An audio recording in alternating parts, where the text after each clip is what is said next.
What's up guys, it's me again, Junji Extreme. So ngayon guys is magpa-biking tayo. So biker na si Junji Extreme. So gymmer pa, biker pa, diba? So yan, naka-Bora jersey tayo. So magpa-biking tayo, pero dito lang sa may amin. Dito lang sa may, basta malapit lang, hindi masyadong malayo yung ride natin ngayon. And guys, si Junji Extreme is biker na, gymmer pa, diba? So yan yung cardio ko ngayon guys, kasi biking talaga. Pero hindi naman palagi, like everyday, like 3 times per week lang ako nagbabike. And it's really great guys, lalo na sa mga gustong mag-cutting or di kaya mag-lose weight. Biking is really great cardio for you, lalo na kung maahon ako. Okay, so ngayon guys is nagpe-prep lang ako. Pang-prep lang natin guys is uminom lang ako ng mass gainer. So isang scoop ng mass gainer para maganda yung lakad natin. So, and kung makikita nyo guys, sobrang dilim guys. Madilim pa sa labas pero magpa-5 na ngayon ng umaga. So, it's really early. So, yun. Prep lang tayo. Tapos, start na tayo mag-biking. Let's go. So, yung tawag dito guys is cleats. Like cleat shoes or bike shoes. Ito yung ginagamit pang bike. So, binili ko to kahapon lamang kasi biker na tayo. Di, joke lang. And then, we're wearing gloves. Kasi alam nyo guys, malaking tulong to para maging safe lang tayo sa pagbike kasi nag-crash kayo or natumba kayo.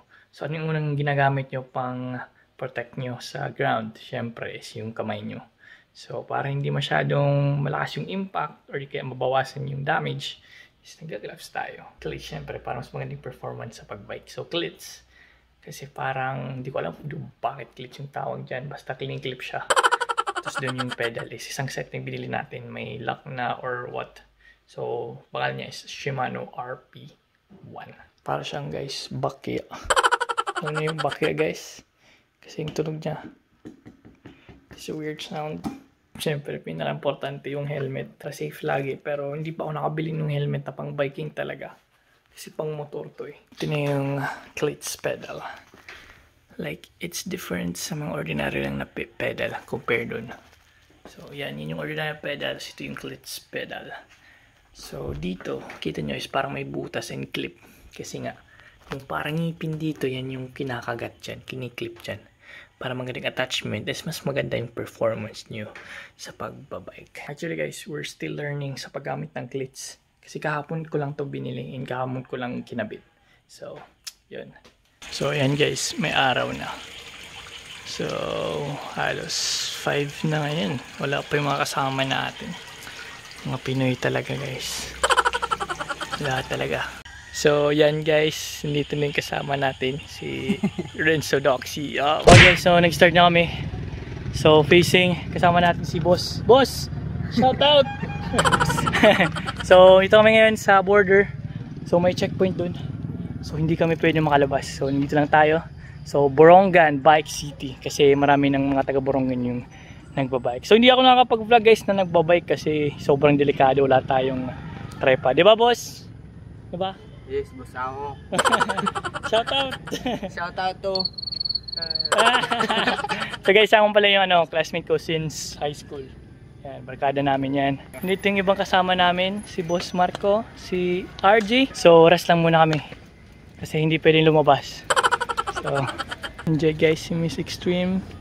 Diyan yung boyfriend niya, you know. So guys, yan. Medyo nag-facing na kami kanina. Pero ngayon, chill muna. So yan, medyo maaraw na. Andun sa likod yung mga kasama natin. And yan, nag-iingat lang tayo kasi wala pa tayong mount for our vlogging. Kaya medyo hassle talaga. Try kong bumili ng mount kung makabili tayo. So, mamaya na tayo mag-vlog kasi baka tayo mag-crush. Delikado. So, yun sila Miss Extreme sa likod. So, yun na yung cleats. Trying to use it. Hinihinay lang yung trackbo natin. So, yan. Let's go! Na ano tayo, nabudol. Ayun yung kasama natin. Yun oh! Nandyan sila. Nabudol tayo guys. Nandyan yung araw. Lumalabas na. So, recover lang muna tayo. Biking is really great. Sa mga gustong mag-diet, sa mga gustong magpa-shredding. So, let's go. Recovery. Boss! Kaya pa? Tara, let's go! Let's go! Mga pala guys, ginagawa namin is balik-balik kami. Like, 5 beses kami babalik para naglalapsing kami. So tiring. So dito kasama natin last pag. Kaya pa boss. Boss RJ, kaya pa? Kaya boss. Ikaw boss. Malalakas yan. So ngayon, napunta kami sa airport na naman. Alam niyo kung saan yung airport para makaka-recover kami. Tapos try lang namin dun rin mag-laps rin. So solid. Let's go.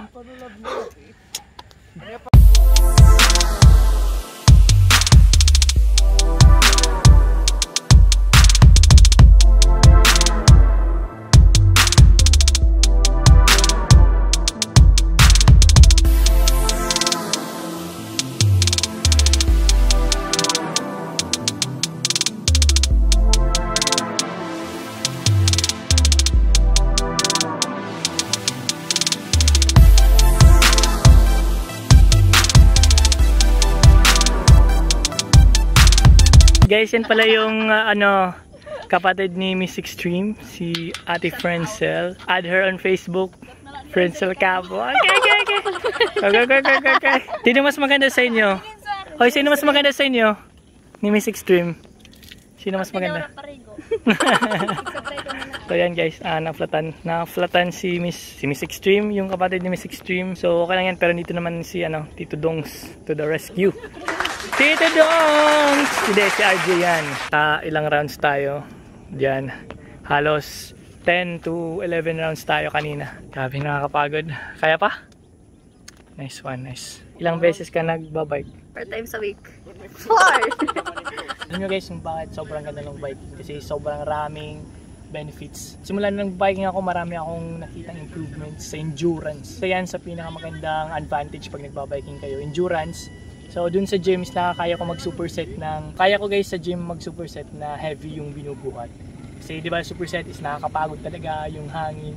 So ngayon pansin ko guys, kaya ko siyang i-diretso talaga.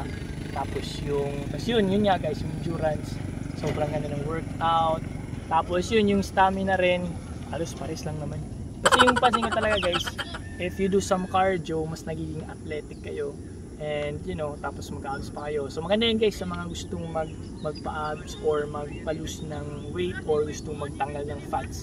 So pwede kang mag-jogging, cardio, etc. So importante talaga guys sa fitness is yung cardio rin. Kasi yung endurance yan, para mas magandang endurance nyo and mas magandang performance nyo sa gym. So kasi lang natin kahit ilang rounds na lang, 3 rounds. Tapos doon na tayo kasi medyo may araw.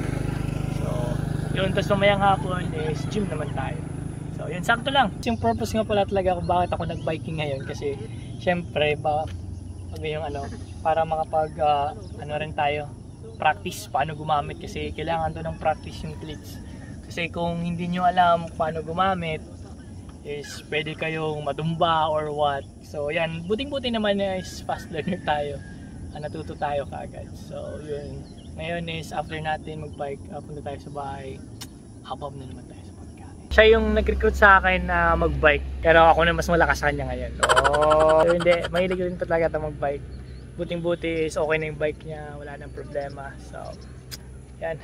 So guys, sa mga nagtatanong saan ako nag-order ng drop bar, so ito tingnan nyo. So, Tusek. So yung drop bar guys sa Shopee, basta search nyo full carbon drop bar, tapos makikita nyo yung Tusek.